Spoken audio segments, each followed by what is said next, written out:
ಕಾರ್ಡ್ಗಳಿಗೆ ಶಾಶ್ವತವಾಗಿ ವಿದಾಯ ಹೇಳಿ. ಸರ್ಕಾರದ ಇತ್ತೀಚಿನ ಆಧಾರ್ ಅಪ್ಗ್ರೇಡ್ನಲ್ಲಿ ಮುಖ ಗುರುತಿಸುವಿಕೆ ಮತ್ತು ಡಿಜಿಟಲ್ ಐಡಿ ಪ್ರವೇಶವನ್ನು ಪರಿಚಯಿಸುತ್ತಿದೆ. ಸರ್ಕಾರವು ಫೇಸ್ ಐಡಿಯೊಂದಿಗೆ ಹೊಸ ಆಧಾರ್ ಅಪ್ಲಿಕೇಶನ್ ಅನ್ನು ಪ್ರಾರಂಭಿಸಿದೆ. ಇದರಿಂದಾಗಿ ಭೌತಿಕ ಕಾರ್ಡ್ಗಳು ಅಥವಾ ಫೋಟೋ ಕಾಪಿಗಳ ಅಗತ್ಯವಿಲ್ಲ. ಸರ್ಕಾರಿ ಸೇವೆಗಳಾಗಲಿ, ಸಿಮ್ ಕಾರ್ಡ್ ಸಕ್ರಿಯಗೊಳಿಸುವಿಕೆಯಾಗಲಿ ಅಥವಾ ಬ್ಯಾಂಕಿಂಗ್ ಆಗಿರಲಿ, ಗುರುತಿನ ಪರಿಶೀಲನೆಗಳು ಈಗ ತ್ವರಿತ, ಹೆಚ್ಚು ಸುರಕ್ಷಿತವಾಗಿದೆ.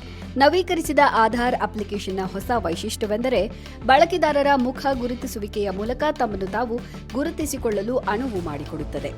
ಆಧಾರ್ ಬಳಕೆದಾರರು ಇನ್ನು ಮುಂದೆ ಒಟಿಪಿಗಳು, ಬೆರಳಚ್ಚುಗಳು ಅಥವಾ ಸ್ಕ್ಯಾನ್ಗಳನ್ನು ಅವಲಂಬಿಸಬೇಕಾಗಿಲ್ಲ. ಭೌತಿಕ ಕಾರ್ಡ್ಗಳ ಬಳಕೆದಾರರು ಈಗ ಭೌತಿಕ ಕಾರ್ಡ್ನ ಅಗತ್ಯವಿಲ್ಲದೆ ಅಥವಾ ಛಾಯಾಚಿತ್ರದ ಪ್ರತಿಯನ್ನು ಒದಗಿಸದೆ ತಮ್ಮ ಆಧಾರ್ ಅನ್ನು ಡಿಜಿಟಲ್ ರೂಪದಲ್ಲಿ ಪರಿಶೀಲಿಸಲು ಸಾಧ್ಯವಾಗುತ್ತದೆ. किसी को अपना कार्ड होटल में हो, फंक्शन में हो, ट्रैवल के टाइम में हो, वहाँ पे अपना कार्ड नहीं देना पड़े, कार्ड की फोटोकॉपी नहीं देनी पड़े. ಕಾಗದ ಆಧಾರಿತ ಪ್ರಕ್ರಿಯೆಗಳನ್ನು ತೊಡೆದುಹಾಕಲು, ಡೇಟಾ ಸುರಕ್ಷತೆಯನ್ನು ಸುಗಮಗೊಳಿಸುವ ಉದ್ದೇಶದಿಂದ ಈ ಸೇರ್ಪಡೆ ಮಾಡಲಾಗಿದೆ. ಅಪ್ಲಿಕೇಶನ್ ಎಲೆಕ್ಟ್ರಾನಿಕ್ ಪರಿಶೀಲಿಸಿದ ಆಧಾರ್ ಕಾರ್ಡ್ QR ಕೋಡ್ ಅನ್ನು ಹೊಂದಿದ್ದು, ಅದನ್ನು ಪರಿಶೀಲನಾ ಉದ್ದೇಶಗಳಿಗಾಗಿ ತಕ್ಷಣವೇ ಹಂಚಿಕೊಳ್ಳಬಹುದು. ಮುಖ ಗುರುತಿಸುವಿಕೆ ವೈಶಿಷ್ಟ್ಯವನ್ನು ಬಳಸಲು ಬಳಕೆದಾರರು ಆಧಾರ್ ಅಪ್ಲಿಕೇಶನ್ ಅನ್ನು ಅದರ ಇತ್ತೀಚಿನ ಆವೃತ್ತಿಗೆ ಡೌನ್ಲೋಡ್ ಮಾಡಿಕೊಳ್ಳಬೇಕು. ನೋಂದಣಿ ಮಾಡಿದ ನಂತರ ಅಪ್ಲಿಕೇಶನ್ ಸಾಧನದ ಮುಂಭಾಗದ ಕ್ಯಾಮೆರಾ ಮೂಲಕ ಬಳಕೆದಾರರ ಮುಖದ ಲೈವ್ ಸೆಲ್ಫಿಯನ್ನು ತೆಗೆದುಕೊಳ್ಳುತ್ತದೆ ಮತ್ತು ಗುರುತನ್ನು ದೃಢೀಕರಿಸಲು ಆಧಾರ್ ಡೇಟಾಬೇಸ್ ಅನ್ನು ಪರಿಶೀಲಿಸುತ್ತದೆ.